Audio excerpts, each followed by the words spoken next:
Hola chicos, ¿cómo están? Los saluda el profesor Félix Luna Benavides y les doy la bienvenida a nuestra sexta clase virtual en el curso de Historia Universal con el tema Civilizaciones Asiáticas, la cultura Mesopotamia, para los alumnos del primer año de secundaria.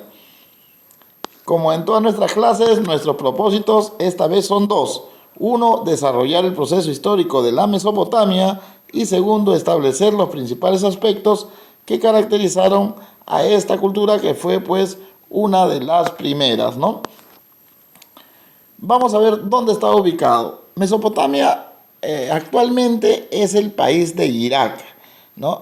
Sobre todo el país de Irak, aunque también abarca algunas zonas muy pequeñas de Siria y de Turquía, pero básicamente es el país de Irak como ves ahí en el mapa.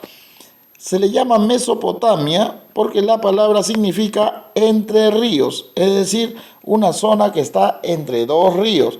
Ahí tienes a los ríos Éufrates y al río Tigris.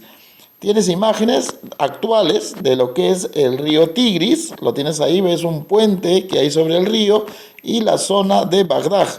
Y también tienes al río Éufrates en el otro lado, en una zona pues rural. Como puedes darte cuenta, en ambos lados la zona es bastante fértil. Por eso es que ahí florecieron las primeras culturas de esa época. Los primeros lugares que florecieron en esa zona fueron ciudades-estados. En general a todas se le ubica como, o se les llama como la zona de Sumeria. Pero cada una de estas ciudades era independiente. Se le llama ciudad-estado porque cada una tenía su propio rey, sus propias leyes y su propia cultura. Además, cada ciudad estaba cercada para impedir pues que otros grupos pudieran dañarlas.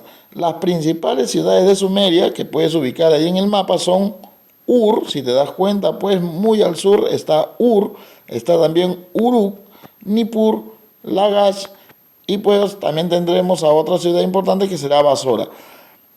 Toda esa zona pues eran las ciudades más importantes en un primer momento en la zona fértil de la Mesopotamia. Sin embargo, poco a poco estas ciudades fueron creciendo y también llamaron la atención de otros, creándose pues una especie de rivalidad muy grande por ver quién tenía el dominio. De modo que la constante en todo este tiempo fue la guerra entre ciudades-estados. Ahí tienes varias imágenes que nos ilustran más o menos de cómo debieron ser las guerras en ese momento. Es decir, el uso de flechas, de lanzas, el caballo, los carros de guerra y también tienes ahí pues lógicamente la manera de conseguir asaltar las grandes murallas que protegían a estas ciudades. Como la constante fue la guerra, pues hubo diferentes grupos que fueron dominando en cada momento la zona pues en general de la Mesopotamia, es decir, la zona entre los dos ríos. Si te das cuenta, primero tenemos un mapa que tiene color morado y tiene como punto fundamental la ciudad de Babilonia, porque fue Babilonia la que va a someter en una primera instancia prácticamente a toda la Mesopotamia. Recuerda que los primeros fueron los sumerios.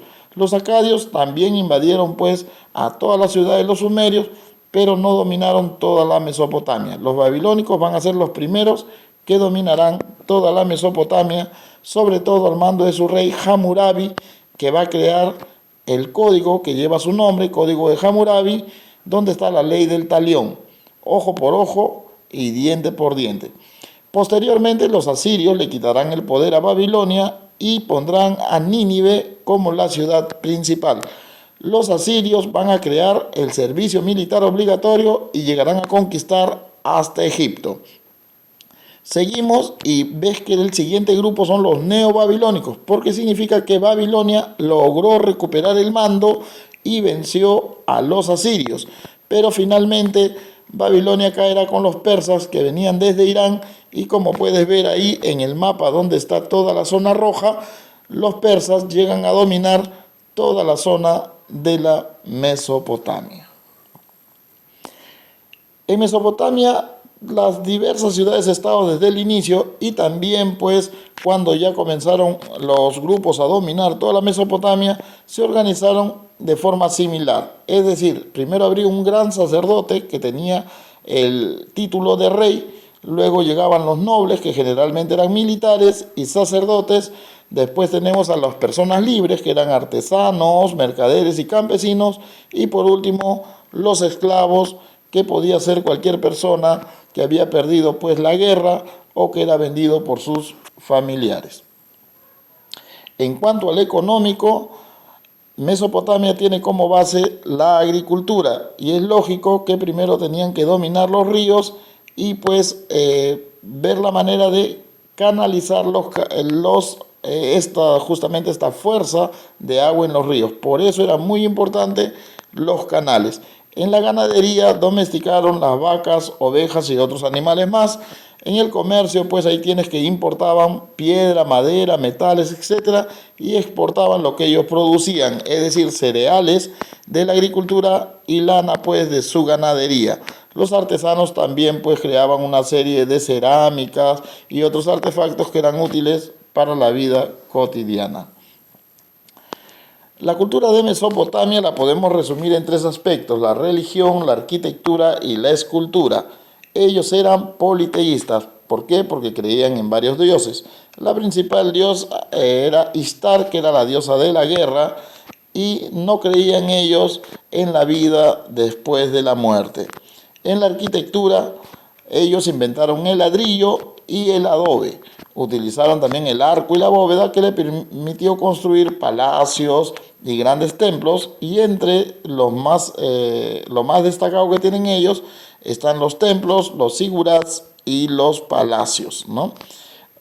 En escultura, ellos crearon una serie de estatuas para perennizar a sus dioses y a sus reyes y hacían una serie de relieves donde se daban instrucciones o historias de lo que habían acontecido.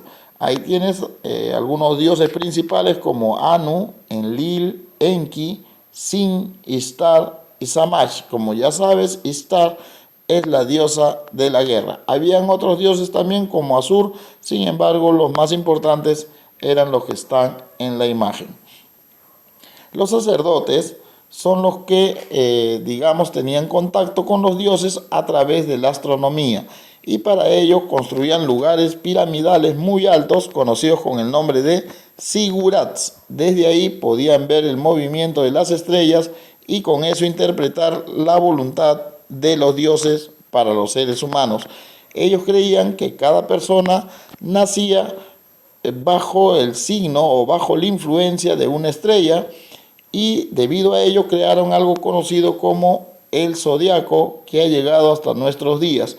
En Mesopotamia existían 18 signos del zodiaco. Hoy en día, ya con influencia griega, se llegó a 12 signos. Pero al inicio, los mesopotámicos establecieron 18 signos zodiacales. Los japoneses crearon una serie llamada Los Caballeros del Zodiaco, donde hacían que los caballeros dorados tuvieran pues los nombres de cada uno de estos signos zodiacales. Por último, un aspecto fundamental dentro del desarrollo de Mesopotamia será la escritura cuneiforme, es decir, eran inscripciones o símbolos que se hacían en tablillas de arcilla.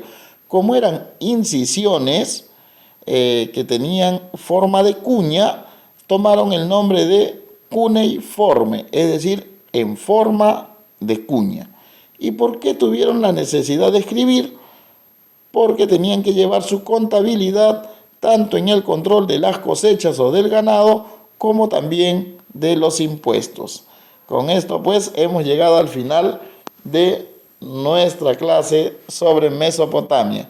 Ahí tienes un enlace que te va a ayudar a profundizar más en algunos aspectos, algunos detalles de esta cultura de Mesopotamia y vas a tener una sola actividad que es usar toda la información de la clase más la información del enlace y vas a crear un esquema para ver cómo puedes creativamente establecer el desarrollo de la civilización mesopotámica. Por último, no te olvides de copiar en tu cuaderno las diapositivas que tienen el logo, desarrollar tus ejercicios y pasarle tus dudas a los coordinadores.